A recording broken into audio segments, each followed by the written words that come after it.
Brosmild, Júlía Rut, Tassanbók, MVP leiksins og Íslandsmeistari. Hvað, 18 í framlag, 12 stig og 10 fráköst. Já. Hvernig er líðaninn, svona strax á eftir? Hún bara mjög góð. Þetta lið, sem sagt saman í dag, menna hvað, þið þekki bara ekkert annað en að vinna titla, hvað er málið þetta? Já, við bara höldum áfram og náum í annan titil. Og hvað, eru þið kannski vel þjálfaðar? Já, mjög. Það skal tekið fram, þjálfarinn er hérna beintir allt á mig, en hvað myndur segja hvað var að búa þennan sigur til í dag? Við bara góða vörn og heldum áfram, hættum ekki. Og þið voruð í raun með hennar leik bara allan tíma? Já, við komum bara tilbúnar og tókum þetta. Men varstu, ég meina, sigurviss fyrir leikinn? Eða náði Ellert að stilla hausinn á okkur bara rétt? Já, hann bara sagði okkur að halda áfram og... Og hvað, hvernig er framhaldið?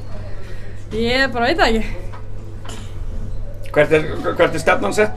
Ég veit ekki, ég er að fara í landsliðsferðir núna og svo sé ég til.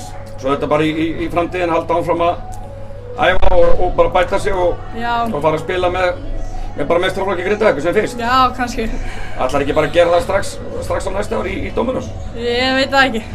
Annars seturðu bara hnefann í borðið og verður brjáluð, eða ekki? Já. Flott, til hamingju. Já, takk.